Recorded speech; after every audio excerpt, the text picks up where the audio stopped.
With attention turned to a diplomatic rift between Saudi Arabia and Iran, meanwhile, Saudi has ended a ceasefire agreement in Yemen. Just today, UN officials confirmed that Saudi-led coalition bombing hit a rehabilitation center for the blind in the Yemeni capital, Sana'a. To discuss the latest in Saudi, as well as the implications for the region, earlier I spoke with two guests, James Jatras, Deputy Director of the American Institute in Ukraine, and Adam Whitcomb, Policy Analyst at the Institute for Gulf Affairs. So the SCC courts were formed in 2008, and they were formed to combat or fight the counterterrorism attacks that were happening within Saudi Arabia. However, as the years have passed, they have turned to try cases of political dissidents. Really, in the case of Nimr al-Nimr, in 2012 he was shot when he was arrested, and he's been in jail ever since. And these courts have tried numerous others, including those who have been executed this past Saturday, including Nimr al-Nimr's nephew, Ali al-Nimr, who was arrested when he was only 17 years old, a child. So these courts rely on judiciary discretion and not upon Sharia law.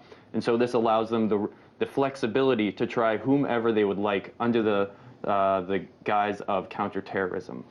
Interesting. Well, I'm glad you brought up the case of Ali al-Nimr. We'll get back to that in a couple of minutes. But James, I want to talk to you about the region now and what may have motivated Saudi here, because executing al-Nimr was definitely provocative. But what message is this U.S. ally sending to the region, especially at a time when it seems as though the U.S. has accepted it needs to cooperate with Iran, particularly in Syria and Iraq? Well, I think that's exactly the point, the notion that Western powers would be moving toward cooperation with Iran. If you look, for example, at the fall of Ramadi to Baghdad's forces in Iraq, the increasing pressure that Daesh and the other jihadist groups are being placed in Syria by the Russian Air Force and the Syrian army.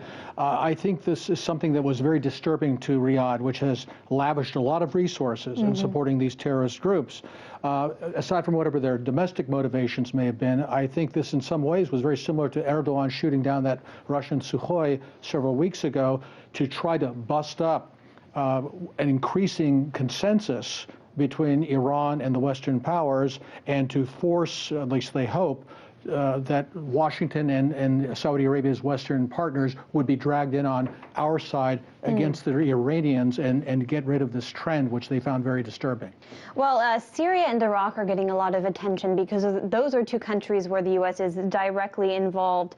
But a country that has been totally ignored by the media, as I mentioned, is Yemen. And that's a country that Saudi Arabia has been bombing since last April.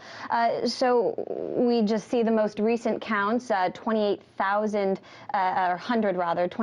civilians have been killed as a result of Saudi bombing. And last month, Human Rights Watch even released a report saying Saudi Arabia has indiscriminately targeted schools, hospitals, markets, and residential homes in Yemen. HRW claims Saudi is getting special treatment from the West here and the international community, and essentially a free pass to continue with this war. Why do you think so? Frankly, I think it's worse than a free pass. I think it's direct U.S. complicity in a horrible, inhumane campaign the Saudis are conducting here. Frankly, if Saudi Arabia were one of our adversary countries rather than an ally, we'd probably be calling for them to be bombed for their actions in Yemen. Instead, we're supporting them with refueling, with intelligence, with supplying military equipment. We are directly, arms deals. Yes, exactly. We are directly complicit with what the outrages the Saudis are committing in Yemen. Why are we doing it? Why do we have this very close relationship with the House of Saud, which also, let's add, is one of the biggest supporters of international terrorism, maybe the biggest in the globe? I think a lot of it has to do with arms deals, with the kind of sales we make to the Saudis, but also let's not ignore the fact they spend several $billions a year peddling influence in this town. They were one of the biggest purveyors of lobbying services here, and it counts. They basically own this town.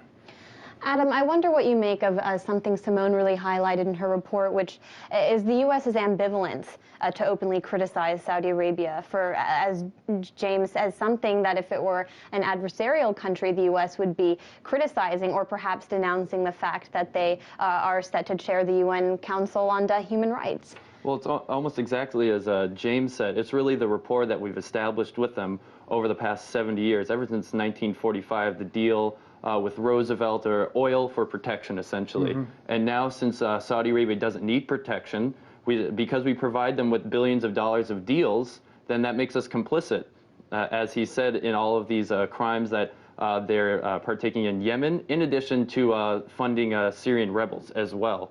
So really, we've already invested ourselves in this conflict, the United States, and it's hard for us to criticize a regime that is doing these things when we're the actual people backing them to do this. And since I mentioned earlier, we have about a minute left, but you brought up the case of Ali al-Nimr, and it's a pretty striking case. You said he was arrested when he was 17. He's now 21. What does his uncle's execution mean for his future? His uncle executions really means that there is no promise that the United States government can make, that the House of Saud can make, that would guarantee his life. Right now, his life only stands with two men, King Salman and his son Mohammed bin Salman, who is the defense minister currently, the youngest one in the entire world, actually. And just because Saudi Arabia cannot stand any opposing narrative within their country, they execute these 47 people, including the Shia cleric. And if something else provokes them to do this, there's nothing that can stop them internationally or domestically.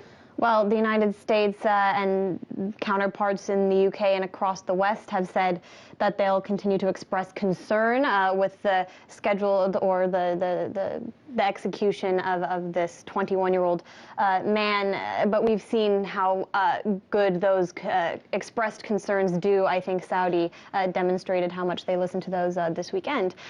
James Jatras, Deputy Director of the American Institute for Ukraine, and Adam Whitcomb, Policy Analyst for the Institute of Gulf Affairs. Thank you both so much. Thank you. Thank you.